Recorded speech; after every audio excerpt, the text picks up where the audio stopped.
Just be recapping what I talked about in the Taraweeh in the last on Saturday and Sunday regarding things that are fleeing away from us, things that are always leaving us. Life in general is leaving us, and how Allah subhanahu wa ta'ala gives us a very strong companion to keep in touch with even after the month of Ramadan, which is the Quran. So in Surah Al-Ankabut, verse number 25, بعد أعوذ بالله من الشيطان الرجيم وقال إنما اتخذتم من دون الله أوثانا مودة بينكم في الحياة الدنيا ثم يوم القيامة يكفر بعضكم ببعض ويلعن بعضكم بعضا ومأواكم النار وما لكم من ناصرين. And Ibrahim alayhi salam said, you have only taken other than Allah idols as a bond of affection among you in worldly life. Then on the day of resurrection, then he mentions four things that will happen on the day of resurrection: that you will deny one another, you will deny each other's company, you will curse each other, you will have nothing for refuge except for the hellfire, and you will not have any helpers. May Allah protect us from that day. Ameen. So you notice here that Ibrahim alayhi salam's response is very strong, and up till now he's been giving a lot of da'wah and working with them logically, emotionally, but here he's giving a very stern warning and how their life's going to end because of their affection to those things in this worldly life, their idols, things that they loved more than Allah subhanahu wa ta'ala and the message of Islam. And at the end of the day, they saw a huge miracle of Ibrahim alayhi salam when he was thrown in the fire, and he still came out alive. And at this point, he doesn't talk to them logically or emotionally. He just gives them the verdict that they did not need to see that miracle to believe. So a lot of us, and alhamdulillah, may Allah forgive us, and a lot of Muslims out there are waiting for a miracle, or even non-Muslims who basically just have to say the shahada. They believe in Allah subhanahu wa ta'ala, they understand the reality of life, they know there's more to it, but they don't want to say the shahada because of a fear that shaitan puts in their hearts of what's going to happen, and I'm going to have to stop my alcohol, or I'm going to have to stop my friendships and stuff like that, and they never accept Islam. And that is the biggest trick of the shaitan, is to give us false hope.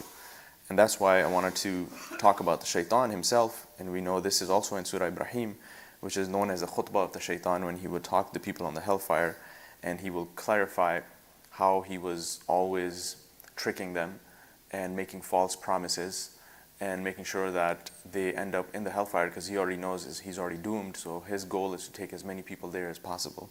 So وَقَالَ الشَّيْطَانُ لَمَّا قُضِيَ الْأَمْرِ إِنَّ اللَّهَ وَعَدَكُمْ وَعْدَ الْحَقِّ وَوَعَدْتُكُمْ فَأَخْلَفْتُكُمْ وما كان لي عليكم من سلطان إلا أن دعوتكم فاستجبتم لي فلا تلوموني ولوموا أنفسكم ما أنا بمصرخكم وما أنتم بمصرخي إني كفرت بما أشركتموني من قبل إن الظالمين لهم عذاب أليم. And the shaitan will say, when the matter has been concluded, that at this point again, too late. You had your whole life to make the decision. At this point, the matter has been concluded. The people of the hellfire and Jannah have been decided.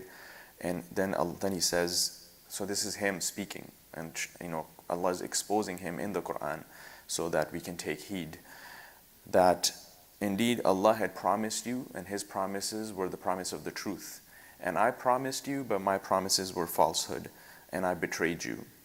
But I had no authority over you except that you responded to me, except that I invited you. He gave da'wah.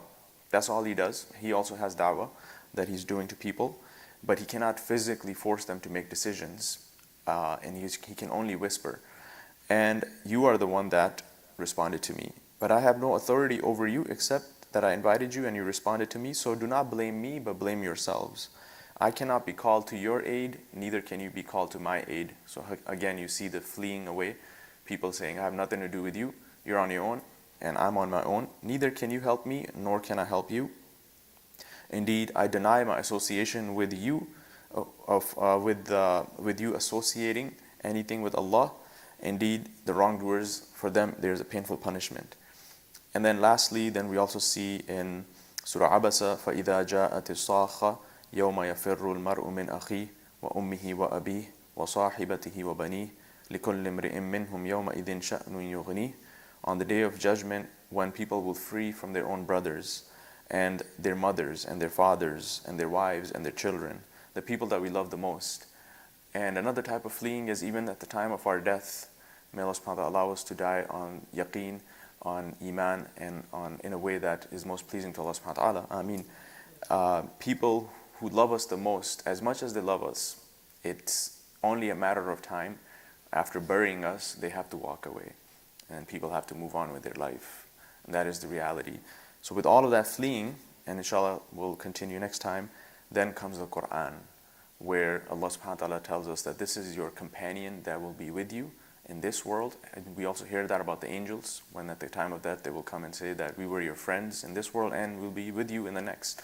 But the Quran especially is that one companion that will always stick with you. It will come and on our behalf, it would argue for us until that person is taken to Jannah. As the Prophet mentioned about Surah Mulk, and we'll end with this, that there is a chapter in the Quran, no more than 30 verses, and it is a protection from the punishment of the grave, whoever recites it. Inshallah, we recite it every night. And I was telling the youth as well, and this is something like we all fall into, that a lot of times people go to sleep not reciting Surah Tabarak, but watching a YouTube video.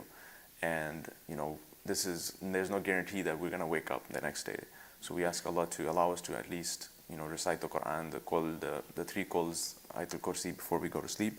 But as the Prophet said, that this is Surah Tabarak, it will intercede for the person who recites it and argue on their behalf until it takes them to Jannah.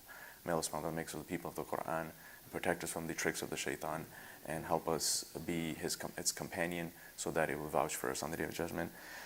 ربنا آتنا في الدنيا حسنة وفي الآخرة حسنة وقنا عذاب النار ربنا أفرغ علينا صبرا وثبت أقدامنا وانصرنا على القوم الكافرين ربنا لا تزغ قلوبنا بعد إذ هديتنا وهب لنا من لدنك رحمة إنك أنت الوهاب سبحان ربك رب العزة عما يصفون وسلام على المرسلين والحمد لله رب العالمين. أقم الصلاة.